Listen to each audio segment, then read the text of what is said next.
Chapter 8, Description of the Ancients. Greetings, brother. As promised, here's a short description of the ancients. I'm not going to go into too much detail for reasons I already made clear to you. The ancients, compared to modern people, age like us until they reach the age of about 16 years. Then they age about 1 year every 500 years until they look about 28. Then they completely stop aging. A young person of 16 years will remain looking like a 16-year-old until he or she reaches the age of about 500 years old. When they're between the ages of 500 to 1,000, they look like they're 17 years old. From 1,000 to 1,500, they look like they're 18 years old. From 1,500 to 2,000, looks like a 19-year-old. 2,000 to 2,500, they look like a 20-year-old. And that continues on through to 6,000 to 7,000, where they look like they're 28 years old and remain that way forever. Their skin is so smooth, it looks like they have no pores. They actually do have pores, but they're very small, so much so that at first glance, you would think they don't have them. The skin is a very deep black in texture. It reminds me of the toner in a laser printer. But they do have different hues to their skin. The hues are not so easy to see the first time, but after a while, you can see clearly that they have 7 basic hues and other mixed hues that occur when they intermarry, as I will explain later. The hues of their blackness correspond to the 7 basic colors. They have a reddish black, an orangish black, a yellowish black, a greenish black, a blue black, an indigo black, and a violet black hue. These hues are not according to tribe as one might think at first glance. They are found in all the tribes. Most of the time, people of the same hue will marry one another, regardless of which tribe they belong to. But occasionally, it does happen that soulmates can be of a different hue. When this happens, it results in children that have what can be clearly seen upon close inspection as a mixed hue of black, meaning they could be a mix of, say, reddish black and greenish black, giving them a hue somewhat between the two. Such occurrences are very few in number. The vast majority of soulmates are of the same hue of blackness, and the 7 basic hues are, for the most part, predominant throughout the entire nation. The eye is pitch black, all the same in all people. It is a black that is even deeper than their skin blackness. When you stare deep into the blackness of their eye, it is like looking into infinity. The small central part is even blacker than the rest of the eye. The surrounding part is pure white, making their eyes the most beautiful part of their body. Their perfect, even teeth are the same pure white color. Their hair is the most extraordinary thing about their physical appearance. It is black in youth and remains so even in senior citizens, but I was told that it turns snow white with extreme old age. That is when they get to be around 100,000 years old, as with the chiefs and the elders. The hair can be either curly or straight according to their will, and I mean that literally. They're able to uncurl or curl their hair simply by their own will. When it is tightly curled, it is no more than about a 1/4 inch to a 1/2 inch long. But when fully uncurled, it becomes straight and will hang down a long way past their shoulders. It is very fascinating, to put it mildly.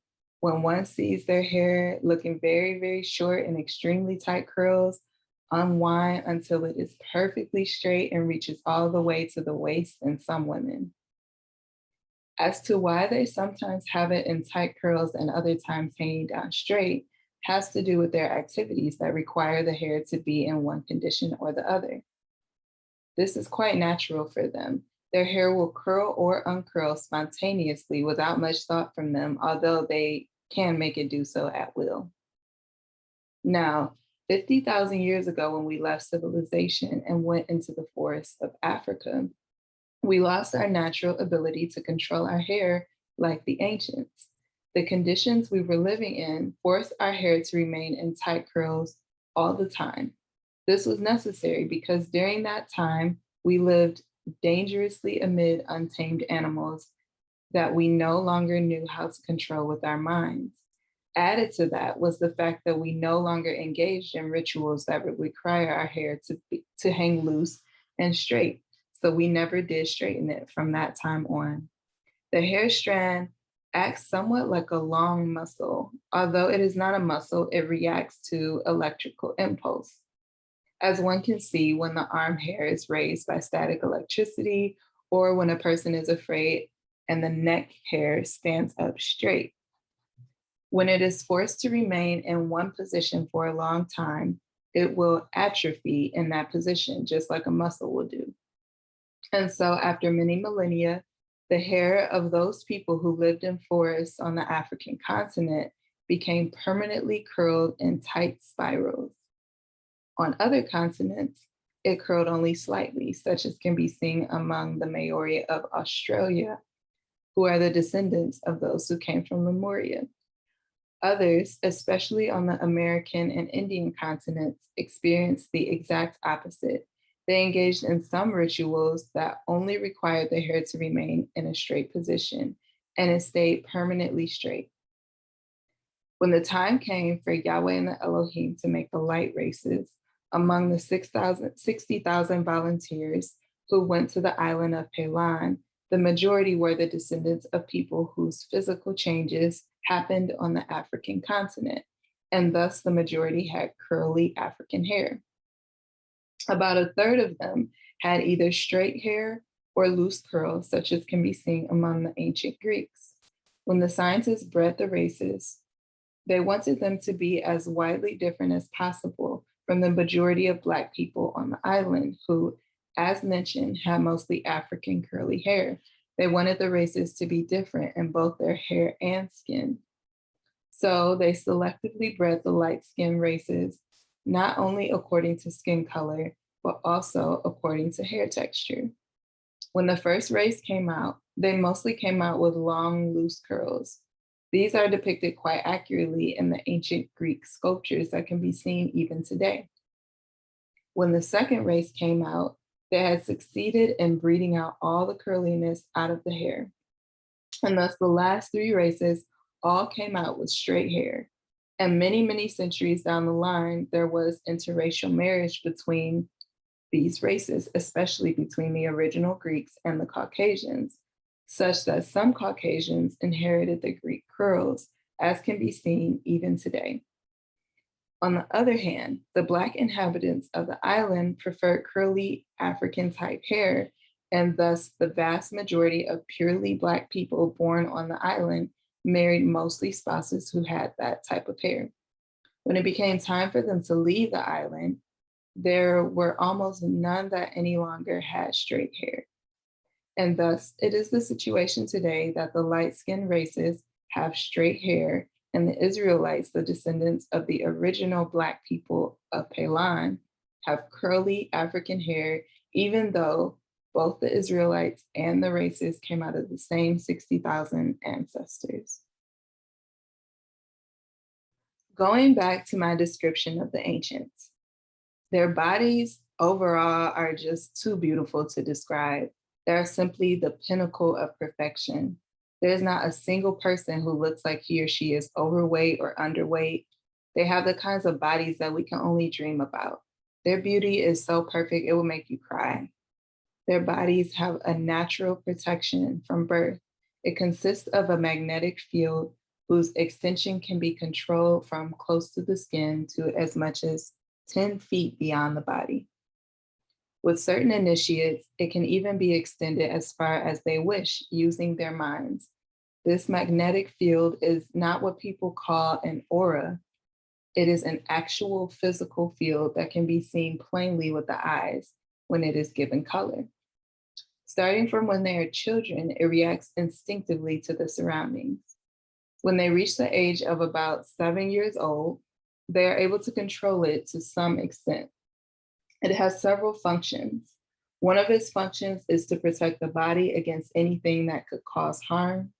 If you remember, I mentioned a while ago that with the ancients, there was no such thing as an accident or premature death.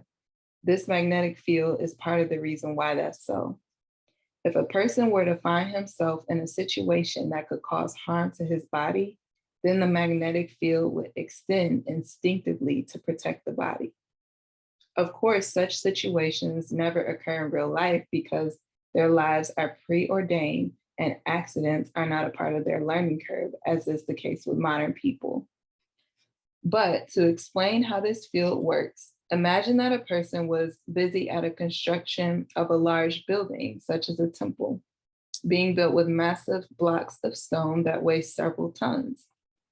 And imagine, theoretically, that an accident happened where several of these massive blocks fell on the person, about to crush him to death.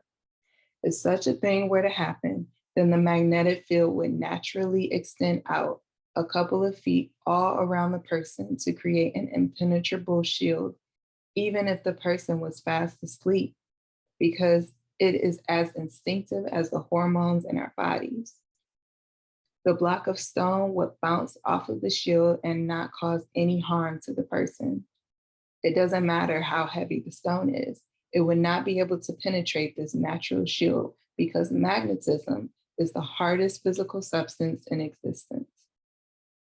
It would be like the stone hit an infinitely hard and immovable object and will either crumble if it's a soft stone or just fall to the side if it's a hard stone. Incredible as this function of the field is, it is actually not its main function. Its main function is to provide clothing for people and to keep their bodies clean. I'll explain shortly what I mean. First, let me state another protective aspect. The field also protects their bodies against living organisms such as insects and animals. The people have to do certain types of work or scientific research in forests where there are lots of untamed animals, especially insects, which are the most curious of all animals. When they see people for the first time, they cannot resist the urge to get close to them. The people, when they enter the forest, will extend their protective field about 10 feet beyond their bodies so that no animal or insect can come within 10 feet of them, except those that they allow to penetrate the field. For example, if there is a swarm of insects flying around nearby and they want to look at only two of them, say a male and a female, then no other insects will be able to penetrate their shield except those two that they choose.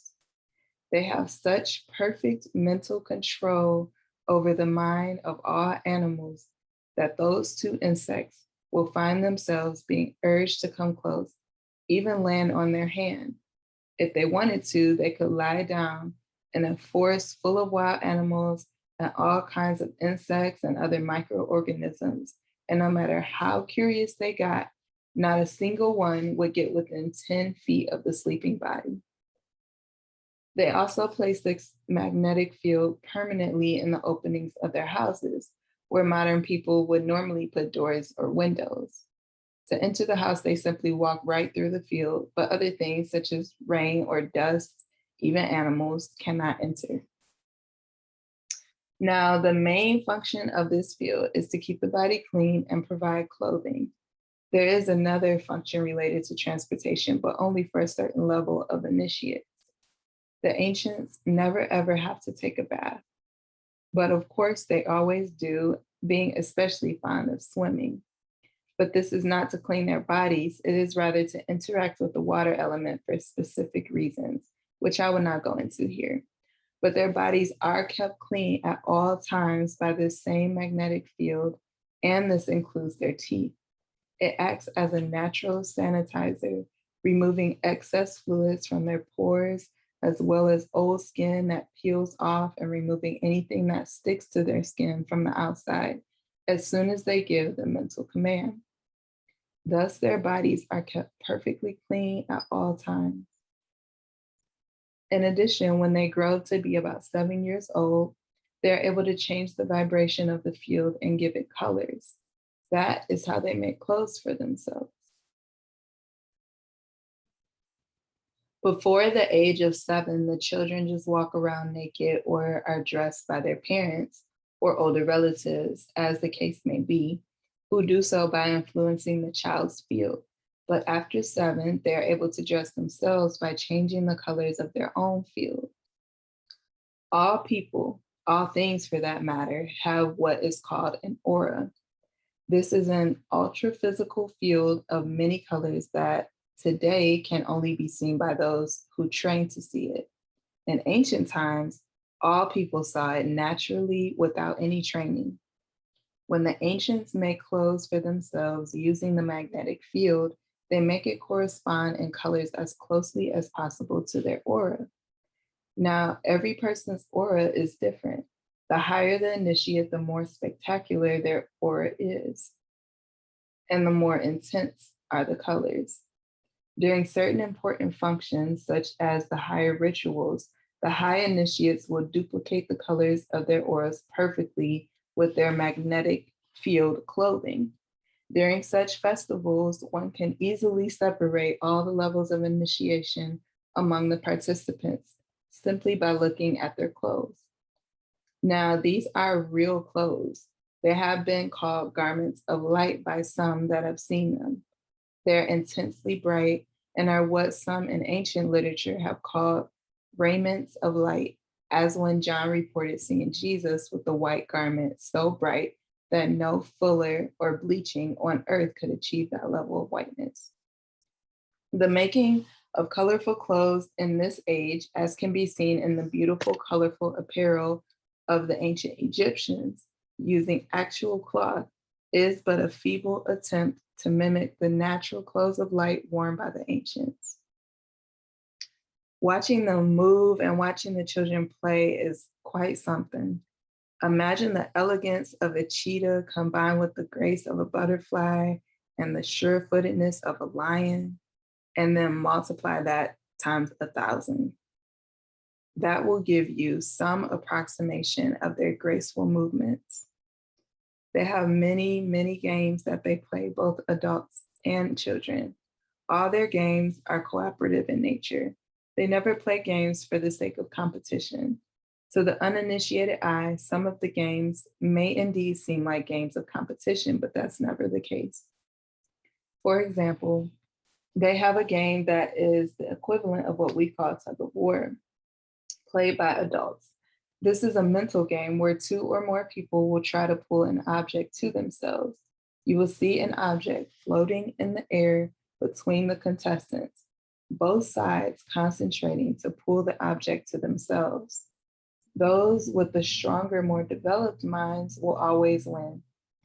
The aim of this game, especially when played between 2 people, is not to see who has the stronger mind. It's always clear that one of the contestants will have the stronger mind, being a higher initiate. The aim of the game is to strengthen the minds of the other contestants. When they play this game, there's a whole lot of activity going on around the players that they are forced to notice, sometimes even to take part in. There are musicians playing music, women dancing, trained animals performing, and many other activities that are hard to describe, all of whose aim is to distract the players, thus forcing them to work even harder to concentrate. A trainee will continue to take part in this game until a stalemate is reached, where the object is suspended midway between the contestants and neither one can move it. At that point, the trainee has reached the same level of mental strength as the teacher and will graduate from playing that particular game. At another time, I will attempt to describe some of their homes and towns without getting into too much detail, just to give you an idea of what their communal life was like.